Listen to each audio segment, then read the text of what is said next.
Alors le projet hip-hop au féminin, qui est mené donc par l'association Amalgame et l'association Elle Danse, est un projet en fait où on a comme objet de traiter de la question de la femme dans le monde du hip-hop.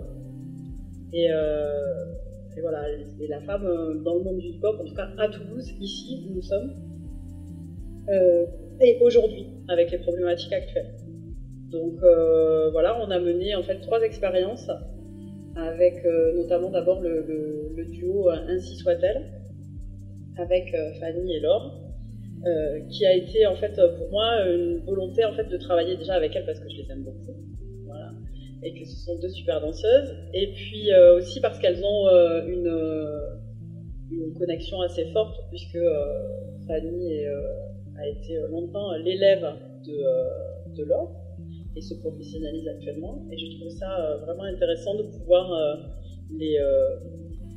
les confronter sur leur vie de femme et comment ça évolue et quelles sont les caractéristiques qu'on peut mettre en avant sur un duo. Voilà. Et le travail de création que j'ai fait est vraiment autour d'un hip-hop que je qualifierais de hip-hop poétique. Au-delà de ce duo, en fait, on a voulu donc travailler sur quelle était la place donc, de la femme dans le milieu du hip-hop. Et parfois, donc, soit on peut la percevoir comme trop masculinisée, soit comme hyper sexualisée, notamment dans les énergies un petit peu dancehall ou qui peuvent donner une image un peu trop effectivement sexualisée de la femme. Et donc, on a mené 2 autres expériences.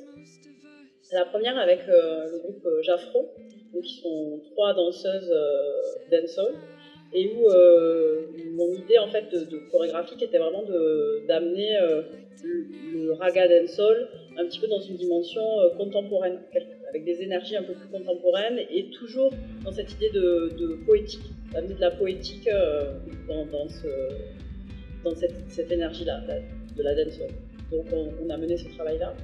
Et on a mené encore un autre travail, donc plus avec des jeunes filles, des jeunes adolescentes, donc tout un groupe de 14 danseuses qui sont des Epsilon, qui font partie de l'association Amalgame, où là vraiment l'idée était de développer une création où elles allaient être elles-mêmes actrices en menant une vraie réflexion sur la représentation qu'elles ont de la féminité, de leur propre féminité, de ce que la société leur envoie comme image de la femme.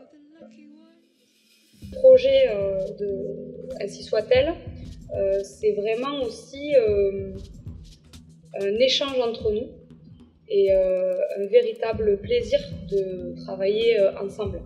C'est ça qui est important aussi, c'est parce qu'on est vraiment, on s'investit.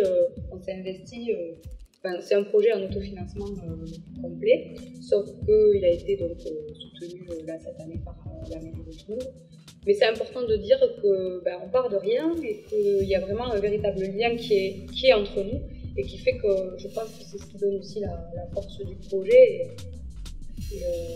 et cette beauté féminine qu'on veut aussi transmettre dans la culture du pop qui est quand même assez stigmatisée, masculine. Donc apporter vraiment cette âme féminine, c'est pour nous, je pense, un combat à Toulouse. Donc la volonté, c'était vraiment, donc, vu que Laure et Fanny ont un parcours en tant que prof et danseuse, puisque donc, Fanny a été l'élève de Laure pendant longtemps, elle pratique aussi beaucoup le locking, qui est vraiment dans sa part, moi je trouve, qui amène une énergie vraiment particulière et très intéressante à développer sur un côté un peu plus contemporain, un peu plus poétique que dont tu parlais tout à l'heure, c'est-à-dire le burlesque. Voilà. Et donc en fait on est parti sur l'idée de base qui était